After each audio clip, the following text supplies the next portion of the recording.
It's an absolute disaster for Tottenham Hotspur. I am absolutely gutted about what happened today earlier on in our pre-season friendly against Newcastle. James Maddison in the 82nd minute went down with what looks like an ACL injury, with what looks like a really, really bad knee injury. Thomas Frankenstein's confirmed in his post-match press conference that it is the same knee that he injured before the Europa League final. And I mean, talk about luck at the moment. Like, the injury situation at Spurs, it just continues to baffle. It's just unbelievable. I mean, James Maddison personally got that big injury before the Europa League final, which meant he missed out on what would have been the biggest game of his career so far. You know, as well as that, obviously now got that injury. We've got Dejan Kulusevski out injured as well. The Morgan Gibbs-White situation falling through. A doggy's injury right before pre-season tour. Dominic Solanke hasn't been seen in pre-season yet. It's just a bit of a nightmare right now, and Tottenham now need to act fast. We need to act in this transfer market in a big way. We know that there's money to spend there. There was the money for Morgan Gibbs-White. There's further money as well. We have to go and act like a serious club now. And in this video, basically, I'm going to discuss what we have to do, particularly in regards to that number 10 situation, because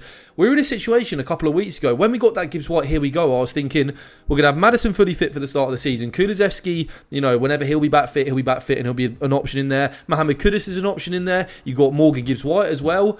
And now all of a sudden we're in a situation where we actually don't have a player whose natural position is in that number 10 role to start the season with, which is a disaster, and we need to fix it. And that's what I'm going to be talking about in this video. If you are new here, please drop a like on the video. Please subscribe as well. That would be greatly appreciated. And let's get straight into it. Now, quickly, I did just want to talk about as well, for James Maddison personally, why it's so gutting for Spurs, because I really thought Maddison was going to have an unbelievable season under Thomas Frank. I thought that, you know, you saw the way he used somebody like a Mikkel Damsgaard, who has a slightly similar skill set to James Maddison. You know, lovely feet in tight areas, a huge creator in the final third, a goal threat as well. And James Maddison, I just thought he was going to be massive. I thought he was going to be absolutely massive for Thomas Frank. I think he was going to get closer to goal. He'd have been excellent in that more transitional style of football as well, with his passing range.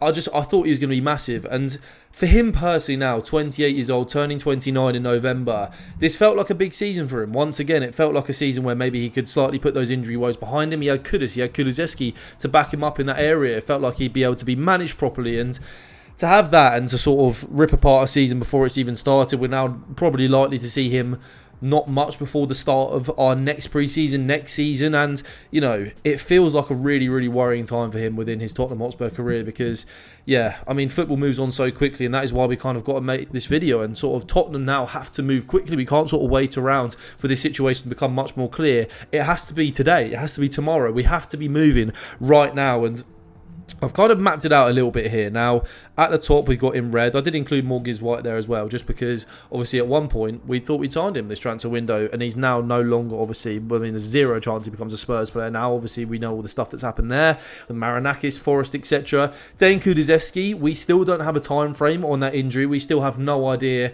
when he will actually be returning. My guess would probably be we'll see him back fully fit, like fully fit, around New Year sort of time, potentially, maybe back around that October, November, December time is when we start to see him reintegrated into the squad. But there'll be obviously a large period where he'll be back out on the pitch, and then he'll be integrated into first team training. There's no point in rushing it back when he's had knee surgery and a big injury like that, especially with what's happened to James Maddison. And so that leaves us in a situation where you have Mohamed Kudus, who is obviously can play in that number 10 role. I think, you know, clearly that's not necessarily the number one plan for Frank, though. He's been playing off the right for the entirety of pre-season so far and looking very, very good out there as well. And, you know, if you do, the problem with this, right, is that if you do push Kudus into that number 10 role, then that leaves you with only Brennan Johnson as that option on that right-hand side, which is another problem in of itself. So you've also got Wilson Odobert, who can play at the number 10. Again, though, Sonny's leaving the football club. You've got Mikey Moore out on loan, though. Not sure what's happening with Min Hyuk just yet. So that leaves us with just Matisse Tell on the left-hand side. So again, that's a potential issue. So those two players, whilst they can play number 10, is that ideal for Tottenham Hotspur's squad and for our planning moving forward into next season? No. You've also got Jamie Donnelly, who currently is on pre-season tour. I don't think he's played a minute in our two pre-season games so far, though. And again, for him, apparently there's some sort of loan to a championship club that's already been agreed that is going to happen when he comes back from pre-season tour, and that's already been finalised. So it looks like Jamie Donnelly will be out the door as well. So you're looking really at Kudus and Odobert, who can cover in that position but isn't their number one position. And so we now have a massive gap in that centre of the pitch, in, I mean, one of the most important roles in any football team, right? In that creative position, in a hugely important role in terms of transitional threat too, in the style of football that we want to play for next season. I've sort of mapped out some different options, some different scale of options at the bottom here. You know, you've got Xavi Simons, Eberezer and Morgan Rogers in that top category of players that I think you need to go and absolutely throw the bank at as that number one choice, but also players who I think can come in as a secondary player to that potential superstar, or as two options in there potentially as well. You know, El Khanous and McAtee in that sort of bottom range option, players that will be cheaper. You're looking more at like 20, 25 million for them. Whereas, you know, Rogers, Eze, Simons, they're a lot of money, these players. But that's what I think we have to do, you know, in that big category. You know, there's lots of talent. There's lots of talent in this area across Europe. But I think the two for me, Xavi Simons and Eber Eze, despite the fact that Simons is quite advanced to Chelsea, seemingly, despite the fact that Arsenal are obviously still very much involved in that Eze deal, you have to go and do everything you can now to make them Tottenham players. If that happens, unbelievable. If it doesn't happen, that's expected anyway. Then we need to move on pretty quickly. But you need to go and meet Eze's release clause, if that's still even available. I know that it expires at some point, but if not, just go and, you know, throw 65, 70 million at Crystal Palace. Throw the 65 million, 70 million at Xavi Simons as well. Present our offer to them, and if they still choose to go with the other options, then that's absolutely fine. But those are the two for me that come in as superstars both on and off the pitch, can replace that star quality that you're losing out on with James Maddison. I think with someone like Eze as well, you know, definitely some leadership qualities there too. A great character off the pitch. Xavi Simons obviously a lot younger, potentially has a higher ceiling than Eber Eze as well. But the other option that I think is an interesting one that I think again would be worth splashing big money on, and for Thomas Frank's system especially, Morgan Rogers. When you talk about transitional threat and sort of that mid-block that Spurs have been playing for a large part of this pre-season, a low block as well. And by the way, I haven't done a breakdown for the Newcastle game because I feel like this is just slightly more important. I actually don't feel like there's a huge amount of extra stuff that we got from the Newcastle game, so I probably won't be doing that and focusing on this. But there might be another video tomorrow if some more clarity happens with the Maddison situation or some links start emerging, etc. But Morgan Rogers, in terms of, I don't think there's a better player on the transition in the Premier League right now than Morgan Rogers. I genuinely don't. I think he's that good ball carrying wise. I think he's that much of a goal threat, and he's somebody who's so good dropping into those deeper positions. The way he carries the ball, the game that sticks in my mind always with Rogers was last season when Villa beat City 1-0 at Villa Park. And my God, the way that he carried the ball, the strength that he has, the way that he shoves players off it, he's an unbelievable footballer. And I think for Thomas Frank's system, in sort of that, you look at the Morgan Gibbs-White target, they feel like kind of similar profiles. I think, you know, maybe Morgan Gibbs-White's slightly more creative than Morgan Rogers, but maybe able to play slightly deeper as well. But I think they're kind of similar-ish targets and give you some of the same ball-carrying physical qualities. And I think if you are going to throw the bag at anyone, again, I'm not expecting Aston Villa to sell him. I'm not expecting Aston Villa to roll over and, you know, accept the £60 million bid for Morgan Rogers. I'm expecting that to be a lot of money if we want to get that deal done. But, you know, if you want the perfect player in there for a Thomas Frank system, go and get Morgan Rogers. You know, go and try in a big way for Morgan Rogers. That's the situation that we're in now. And I think, you know, those three are the dreams. If any of those three happen, I think that would be an absolutely outstanding signing for Tottenham and a move that a serious club would make if one of their star players in a position gets injured. That's the kind of move that you make now if you're Tottenham, and these three have to be the primary targets, and these three have to be, you know, have to receive special offers. Tottenham have to try, you know, with everything they have to get those deals done. And I think if a Simons or an Eze gets done, then you're looking at somebody like an El Khanous potentially, you know, a €25 million release clause. That feels like a bargain for a 21-year-old with huge amounts of talent to come in and be a backup in that position as well. Maybe can also play off the left too. Obviously, we're losing Sonny and Moore, like I said. So, you know, you want to replace somebody in that area too. So El Khanous potentially as well. If you're looking at James McAtee, somebody who can also come in, £20-25 million. I think City want for him is going to be moved on this summer. Can play off the right, can play in that 10 again, 21, 22 years old. Huge amounts of talent. It's been unfortunate really that there's just not really that space in that Man City squad for him. I think in this sort of middle ground, players that you'll probably be paying a little bit more money for, but are sort of younger, not necessarily the superstars yet that a Simons and Eze or Rogers are, but, you know, Nico Paz at Como had an unbelievable season last season. There's obviously, I think there's some sort of situation with Real Madrid, because obviously they sold him to Como. I don't know if they got some sort of first refusal or buyback or whatever it is, but I think if you don't land a Simons or an Eze or Rodgers, a Nico Paz would be an unbelievable, signing to make. Somebody who has talent that could potentially level with Simons, Eze, etc. But it's just, slightly less glamorous signing, slightly less bigger name right now. But in Italian football, everybody knows how talented this kid is. A huge goal threat, massively creative as well, unbelievable amounts of technical ability.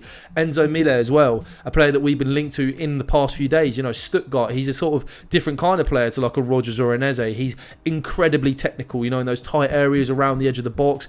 Incredible feet in those areas. Very, very creative. Can also play out wide. Is a massive goal threat as well. And again, it feels like we could get that done for, I think the rumours were around 35 million, 40 million. And that could be an excellent option to complement somebody else as well. Like I said, we need to spend big in this area now. Like, there's no mucking about. We have to spend big. And even when Dejan Kulusevski does come back this season, that only sort of half solves the issue, and he can be added into that. He can play off the right, he can play off in the middle as well. We're not going to, it's not going to be sort of we sign two players and then one of them is rendered useless. We needed one attacker anyway, and with the Maddison injury, that now means we need two.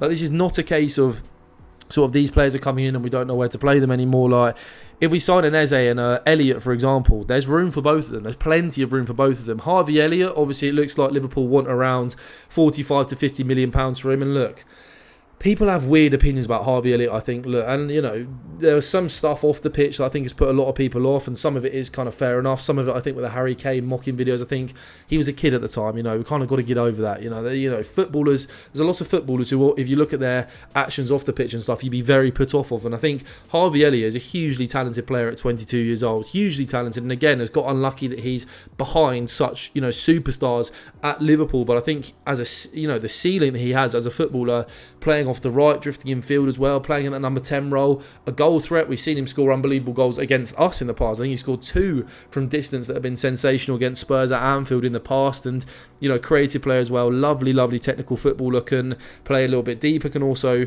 play in and around, operate in those areas higher up the pitch, playing off a striker, combining with a right winger.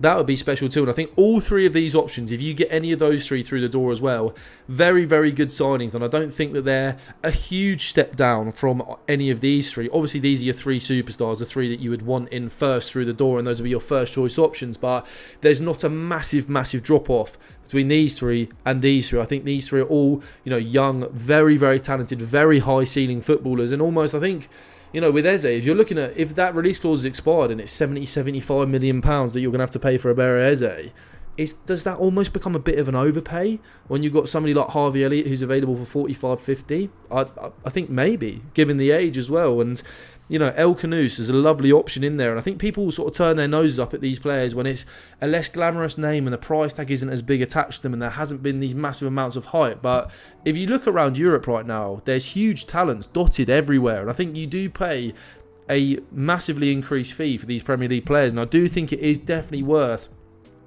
making that marquee signing. I think that marquee signing is kind of needed at 10, but then going on complementing that with a player that you pay less money for, like I said, like an Enzo Mille would be perfect for that kind of thing.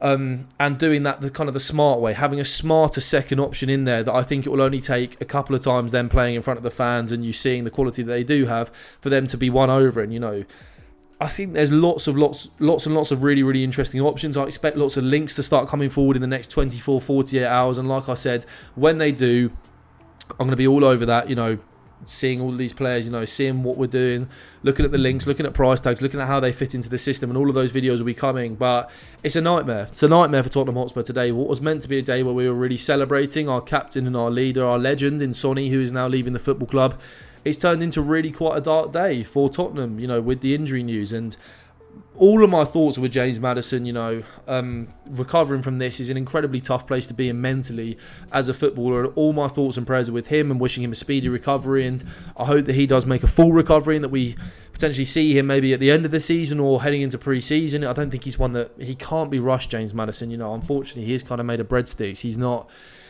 not very durable at all. Massively injury prone since he stepped through the door at Tottenham Hotspur. But yeah, that's what we need to do in my opinion. There need to be a minimum of 2 number 10/attacking signings that come through the door at Tottenham to help alleviate these problems, to help us have as strong a squad as possible, competing on all 4 fronts, heading into the season. The season is only, less than 2 weeks away now. We play Burnley on the opening day, and Yeah, it's looking rough. Over to you, Tottenham Hotspur. Over to you, Daniel Levy. Over to you, Johan Langer. We need signings now. Get it done.